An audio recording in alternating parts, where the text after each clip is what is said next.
ಹಿಂದಿನ ವಿಡಿಯೋದಲ್ಲಿ ನಾನು ಕೇದಾರ್ನಾಥ್ ಹೇಗೆ ಬಂದೆ, ಕೇದಾರ್ನಾಥ್ ದರ್ಶನ ಆಯಿತು ಅದೆಲ್ಲ ಹೇಳಿದ್ದೆ. ಇವಾಗ ಕೇದಾರ್ನಾಥ್ದಲ್ಲಿ ನಿಂತಾಗ ನಮಗೆ ಹೇಗೆ ಕಾಣುತ್ತೆ ಅಂತ ನೋಡೋಣ. ಕೇದಾರ್ನಾಥ್ ದರ್ಶನ ಮಾಡಿ ಗುಡಿ ಹಿಂದೆ ಬಂದರೆ ಶಂಕರಾಚಾರ್ಯ ಅವರ ಮೂರ್ತಿ ಹತ್ರ ನಿಂತ್ಕೊಂಡು ನೋಡಿದರೆ ಈ ಥರ ಕಾಣುತ್ತೆ, ಒಂದು ಅದ್ಭುತ ದೃಶ್ಯ.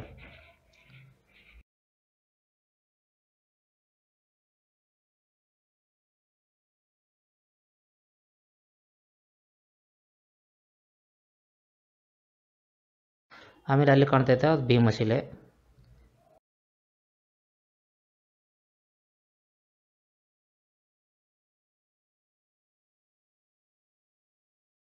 ಇದೆಲ್ಲ ಹಿಂದೆ ಹಿಮ ಇದ್ದರೆ ಇನ್ನೂ ಮಸ್ತ್ ಕಾಣ್ತಾ ಇತ್ತು. ಬಟ್ ನಾವು ಹೋಗೋ ಟೈಮ್ ಹಿಮ ಇರಲಿಲ್ಲ. ನೋಡೋಕ್ಕೂ ಮಾತ್ರ ಚೆನ್ನಾಗಿತ್ತು, ಅಷ್ಟು ಚೆನ್ನಾಗಿಲ್ಲ ಅನ್ನೋಗಿಲ್ಲ. ಬಟ್ ಫಸ್ಟ್ ಎಕ್ಸ್ಪೀರಿಯನ್ಸ್ ಅಲ್ವ ನಂದು, ಚೆನ್ನಾಗೇ ಇತ್ತು. ಪೂರ ಹಿಮ, ಗ್ರೀನರಿ, ನಡುವೆ ಚಳಿ ಬೇರೆ ಆಗ್ತಾಯಿತ್ತು. ಇದುವರೆಗೂ ನಾನು ನೋಡಿದ್ರಲ್ಲಿ ಇದು ಒನ್ ಆಫ್ ದ ಬೆಸ್ಟ್. ಇದಕ್ಕಿಂತ ಬೆಸ್ಟ್ ಇದೇನೋ ಗೊತ್ತಿಲ್ಲ, ಬಟ್ ನನಗಿದೇ ಬೆಸ್ಟ್ ಅನ್ನಿಸ್ತು.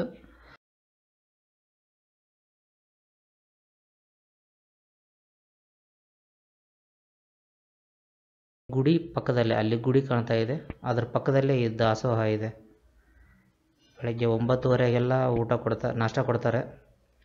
12:30 1 ಗಂಟೆ ಟೈಮ್ಗೆ ಊಟ ಕೊಡ್ತಾರೆ. ಇದೇ ಜಾಗದಲ್ಲಿ ಊಟ ಮಾಡ್ಬೋದು, ನಾಷ್ಟನೂ ಮಾಡ್ಬೋದು, ಫ್ರೀ. ಆಮೇಲೆ ಇದು ಬ್ರಿಡ್ಜ್, ಭೈರವನಾಥ್ ಟೆಂಪಲ್ಗೆ ಹೋಗೋ ಬ್ರಿಡ್ಜ್. ಕೇದಾರ್ನಾಥ್ ದರ್ಶನ ಆದಮೇಲೆ ನಾವು ಭೈರವನಾಥ್ ದರ್ಶನ ಮಾಡಲೇಬೇಕು. ಅದಕ್ಕೆ ನಾವು ಭೈರವನಾಥ್ ದರ್ಶನ ಹೋಗೋಣ ಅಂತ ಸ್ಟಾರ್ಟ್ ಮಾಡಿದ್ವಿ. ಇದು ಒಂದು 500 ಮೀಟ್ರ್ ಇದೆ, ಆರಾಮಾಗಿ ನಡ್ಕೊತ ಹೋಗ್ಬೋದು. ನಡ್ಕೊತ ಹೋಗೋ ಟೈಮಲ್ಲಿ ನಾವು ಕೇದಾರ್ನಾಥ್ ಪೂರ ನೋಡ್ಬೋದು. ಟೆಂಪಲ್ಲಿಂದ ಹಿಡಿದು ಅಲ್ಲಿ ಯಾವ ಥರ ಟೆಂಟ್, GMVN ಸ್ಟೇಸ್ ಇದೆ ಎಲ್ಲ ಕಾಣುತ್ತೆ. ನಾವು ನೋಡ್ತಾ ಮುಂದೆ ಹೋದ್ವಿ, ನಡ್ಕೊತ ಹೋದ್ವಿ. ಸ್ವಲ್ಪ ಕಾಲು ನೋವಾಗ್ತಾಯಿತ್ತು ಆಲ್ರೆಡಿ.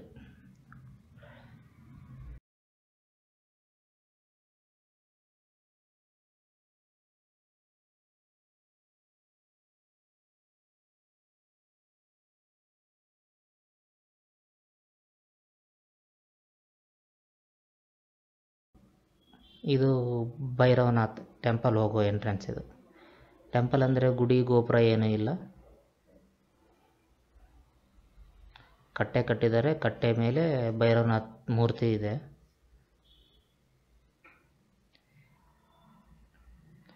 ಭೈರವನಾಥಿಗೆ ಎಲ್ಲರೂ ಬರ್ತಾರೆ, ಕೇದಾರ್ನಾಥ್ ಹೋದವರು.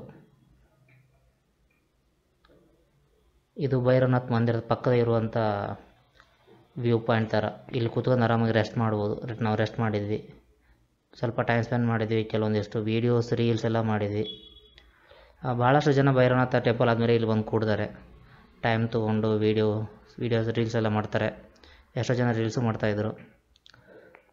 ನೋಡೋಕ್ಕೆ ಚೆನ್ನಾಗಿದೆ ಅನ್ನೋದೊಂದು ಪ್ಲಸ್ ಪಾಯಿಂಟ್ ಇಲ್ಲಿ. ನಾವು ಇದೆಲ್ಲ ನೋಡಿದ ಮೇಲೆ ನಮಗೆ ಮುಂದೆ ಅಲ್ಲೊಂದು ವ್ಯೂ ಪಾಯಿಂಟ್ ಕಾಣ್ತು, ಅಷ್ಟು ಎತ್ತರ ತುದಿಯಲ್ಲಿ ಕಾಣ್ತಾ ಇದೆಯಲ್ಲ, ಆ ವ್ಯೂ ಪಾಯಿಂಟ್, ಅಲ್ಲಿ ಜನ ನಿಂತಿದ್ದಾರೆ, ಅಲ್ಲಿ ಹೋಗೋಣ ಅಂತ ನಾವು ಪ್ಲ್ಯಾನ್ ಮಾಡಿದ್ವಿ.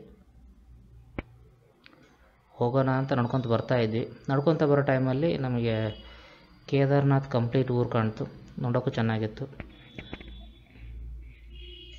ಈ ವ್ಯೂ ಪಾಯಿಂಟಲ್ಲಿ 1-2 ಫೋಟೋ ತೆಗೆದ್ವಿ, ನೋಡೋಕ್ಕೆ ಚೆನ್ನಾಗೇ ಇತ್ತು. ಬಟ್ ಈ ವ್ಯೂ ಪಾಯಿಂಟಲ್ಲಿ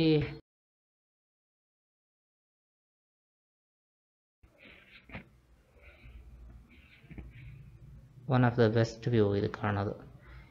ಇದು ಎಲ್ಲದಕ್ಕಿಂತ ಸೈಡಲ್ಲಿ ಒಂದು ವ್ಯೂ ಬರುತ್ತೆ, ಈ ವ್ಯೂ ಇದೆ ನೋಡಿ, ಹಿಮಾಲಯ ಬೆಟ್ಟ ಕಾಣೋದು ಬೆಸ್ಟ್. ಆಮೇಲೆ ಈ ಥರ ಡೈರೆಕ್ಟ್ ಕ್ಲೈಮೇಟ್ ಚೇಂಜ್, ಕೇದಾರ್ನಾಥಲ್ಲಿ ಕ್ಲೈಮೇಟ್ ಚೇಂಜ್ 10 ಸೆಕೆಂಡ್ಸ್ ಒಳಗಡೆ ಚೇಂಜ್ ಆಗಿಬಿಡುತ್ತೆ, ನಿಮಗೆ ಗೊತ್ತೂ ಆಗಲ್ಲ. ಇಷ್ಟುವರೆಗೂ ಬಿಸಿ ಇಲ್ಲಿತ್ತು, ಆದರೆ ಈಗ ಬಿಸಿಲು ಹೋಯಿತು, ಮೋಡ ಕವಿದ ವಾತಾವರಣ. ಇನ್ನೇನು ಮಳೆ ಬರುತ್ತೆ ಅಂತ ಇದ್ವಿ, ಮಳೆ ಬಂತು. 1 ಅವರ್ 2 ಅವರ್ಸ್ ಅಲ್ಲಿ ಕುಂತಿದ್ವಿ. ಆಮೇಲೆ ಹೆಲಿಪ್ಯಾಡ್ ಕಡೆ ಬಂದ್ವಿ. ಹೆಲಿಪ್ಯಾಡಲ್ಲಿ ನಾವು ನಿಂತು ನೋಡ್ತಾ ಇದ್ವಿ.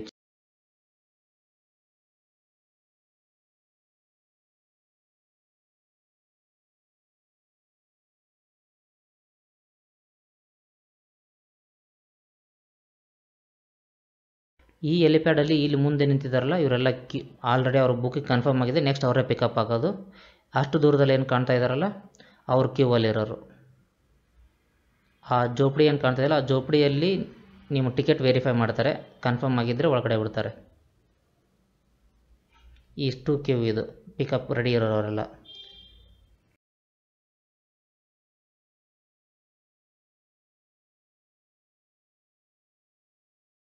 ಆನ್ ದ ವೇ ಬರೋ ಟೈಮಲ್ಲಿ ಬೇಸ್ ಕ್ಯಾಂಪ್ ಹತ್ರ ಈ ಥರ ದೃಶ್ಯ. ಬೇಸ್ ಕ್ಯಾಂಪ್ ಹತ್ರ ನಿಮಗೆ ಕುದುರೆಗಳು ಸಿಗುತ್ತೆ.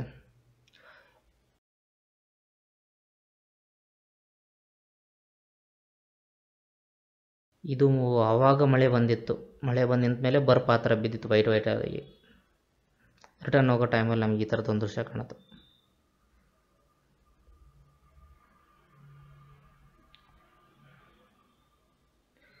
ಬರೋ ಟೈಮಲ್ಲಿ ಬರ್ಫ್ ಸ್ವಲ್ಪ ಜಾಸ್ತಿ ಇತ್ತು, ಅಲ್ಲಿ ಆಟಾಡ್ತಾ ಬಂದ್ವಿ. ನೋಡಿ ಕ್ಲೈಮೇಟ್ ಹೇಗೆ ಚೇಂಜ್ ಆಯಿತು, 10 ನಿಮಿಷ 15 ನಿಮಿಷದಲ್ಲಿ ಚೇಂಜ್ ಆಗುತ್ತೆ. ಆಮೇಲೆ ಇದು ಸೋಮಪ್ರಯಾಗದಲ್ಲಿ ಸಿಗೋ ಡಾಮೆಟ್ರಿ, ಆಮೇಲೆ ಹಾಲ್. ಡಾಮೆಟ್ರಿ ಚಾರ್ಜಸ್ ಬಂದು 600, ಹಾಲ್ ಚಾರ್ಜ್ ಬಂದು 300 ನಾವು ಹೋದಾಗ. ಬಟ್ ಈಗ ಡಿಫ್ರೆಂಟ್ ಇರ್ಬೋದೇನೋ. ಕ್ಯೂ ಹೇಗಿದೆ ನೋಡಿ, ಆಫ್ಲೈನ್ ಬುಕ್ಕಿಂಗ್ ಇದೆಲ್ಲ ಕ್ಯೂ ಇದು.